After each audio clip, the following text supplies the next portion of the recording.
Last time I told you about the 18 months that nearly broke everything. About the 3 properties I acquired simultaneously. About the contractor who discovered structural problems I had not anticipated. About the commercial space in a city I did not know well enough. About the building in a neighborhood where the numbers told one story and the streets told another. Told you about standing in a parking lot on a Tuesday morning in November, talking to a contractor about structural beams when my phone rang and it was my bank. Told you about the fear, not the fear of losing money, the fear of losing a story I'd been telling myself about who I was and what I had escaped.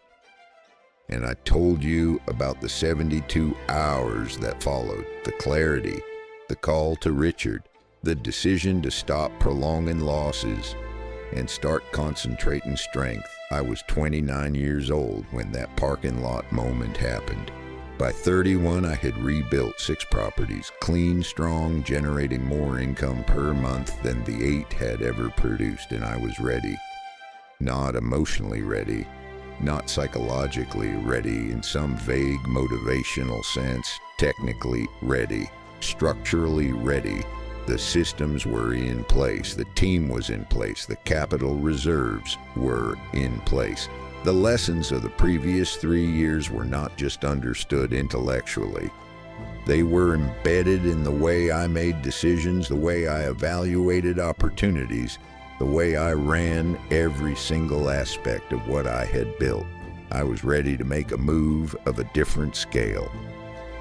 And in the spring of 2000, the opportunity arrived.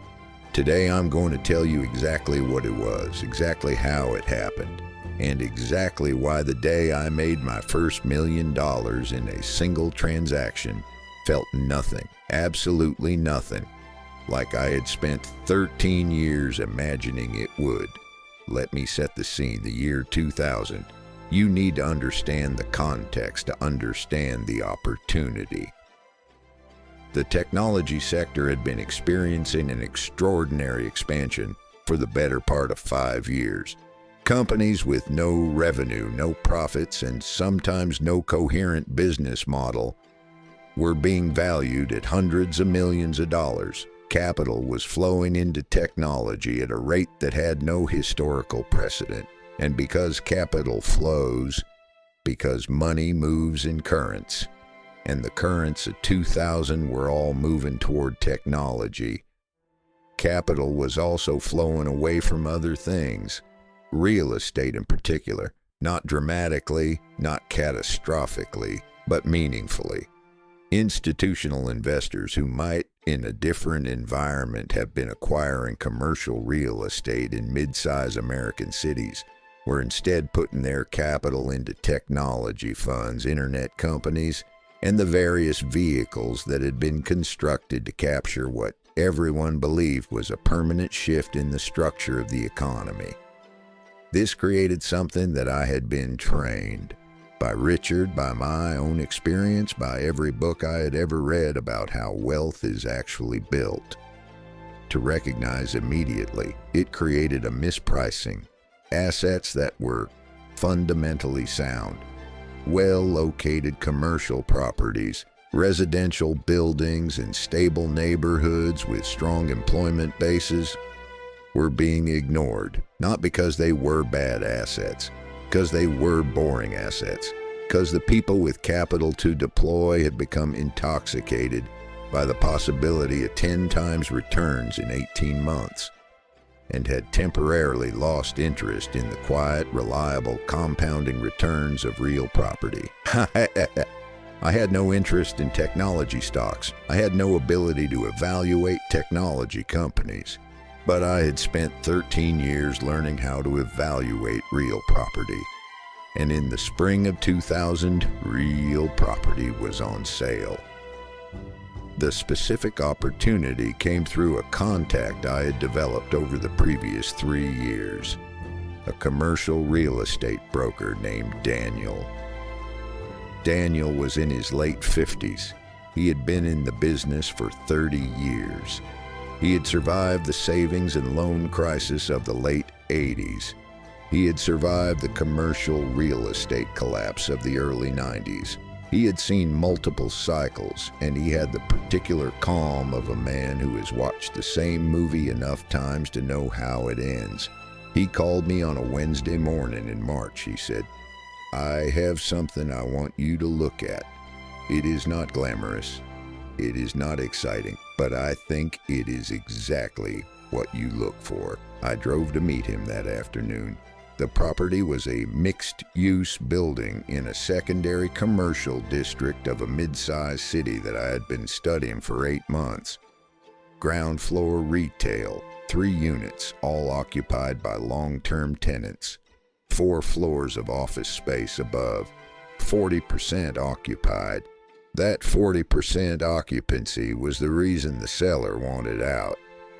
The seller was a small investment group, 3 partners who had acquired the building in 1996 as a secondary holding alongside their primary technology investments.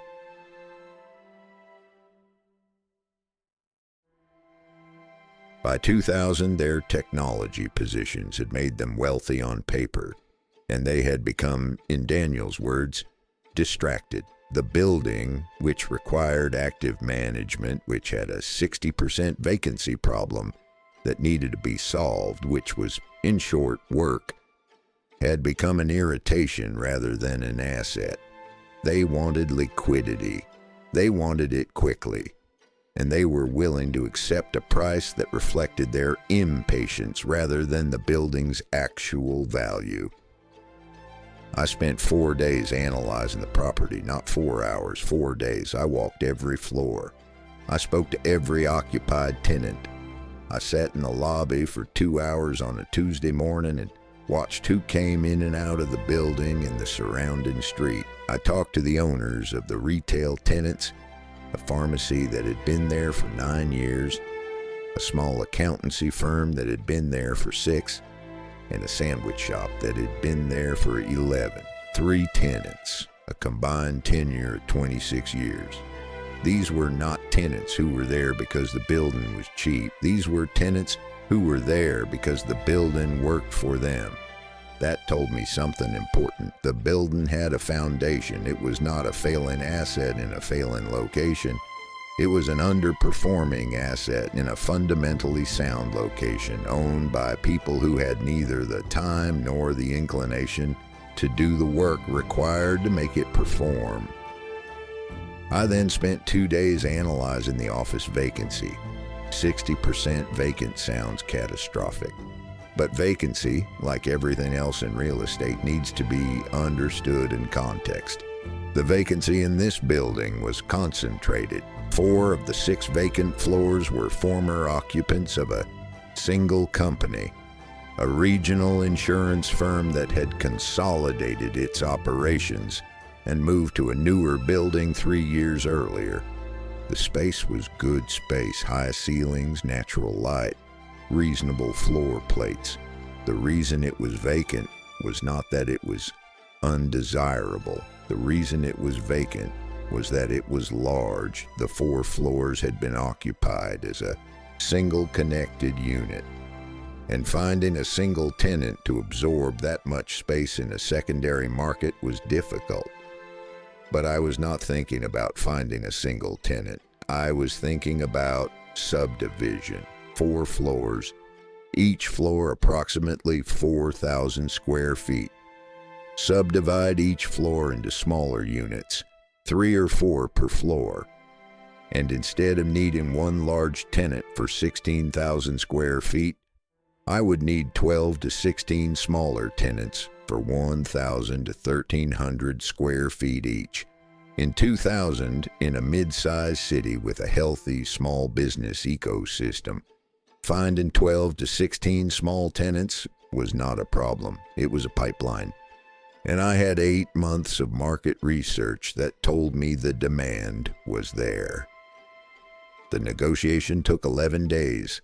I will not walk you through every detail, but I will tell you the principles I applied, because these principles have been the foundation of every significant acquisition I have made since. First principle: understand why the seller is selling, not what they say is the reason, the actual reason. The investment group was not selling because the building was bad. They were selling because they were distracted, because they had made significant paper profits in technology, and the building felt like a distraction from what they believed was a more exciting story. I understood this, and I understood that their motivation was speed and simplicity. They wanted the transaction to be clean, fast, and uncomplicated. Second principle: structure the offer to match the seller's actual needs, not just the price. I offered a price that was below what they had initially asked, but above what they had privately decided they would accept. I knew the range because Daniel knew the range. 30 years in the business gives you an intuition for these things, and Daniel had been tracking this property for 2 years. But the price was not the most important part of my offer. The most important part was the timeline.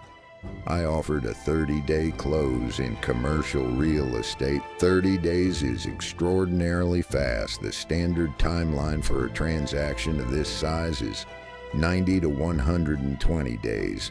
I was offering to compress that timeline to a third of normal.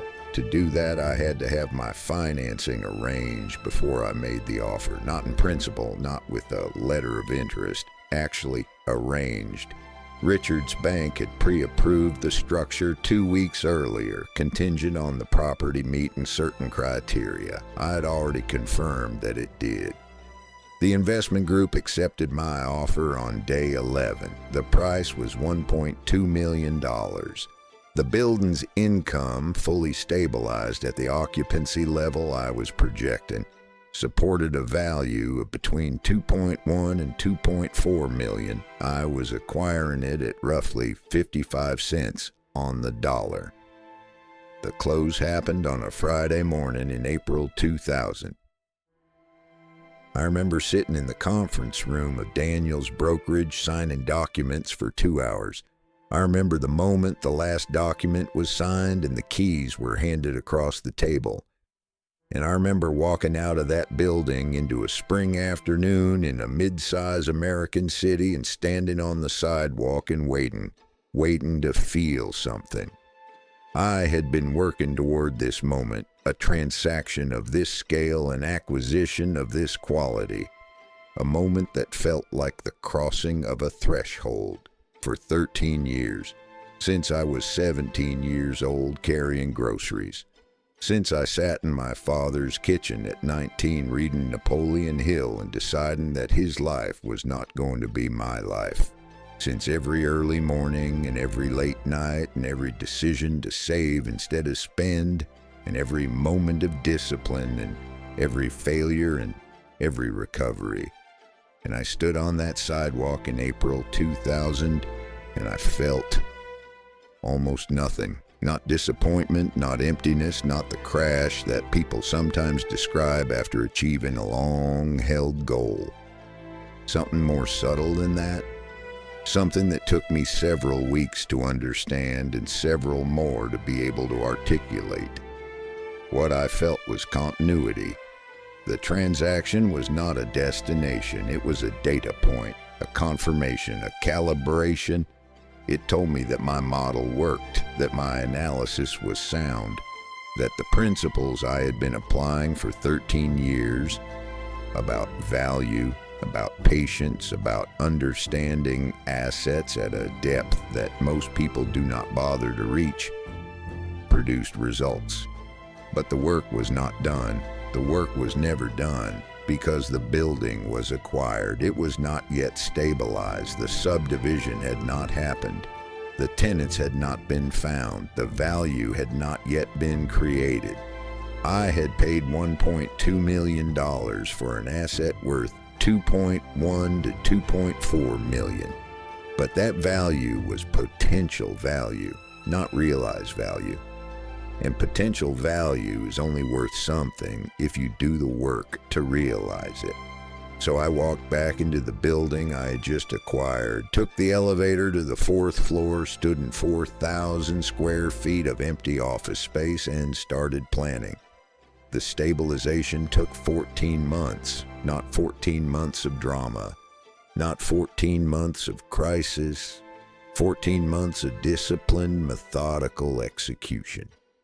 Marcus, the first person I had ever hired, now 3 years into working with me, managed the subdivision project. We brought in an architect, a contractor we had used twice before and trusted completely, and a leasing agent Daniel had recommended, who specialized in small office tenants. By month 4, we'd leased 6 of the 12 new units. By month 8, we'd leased 10. By month 14, the building was 92% occupied. The retail tenants remained: the pharmacy, the accountancy firm, the sandwich shop. The office floors were occupied by a mix of small businesses, a graphic design studio, 2 law firms, a financial planning practice, a regional office of a national insurance company, a small technology consultancy, and several others.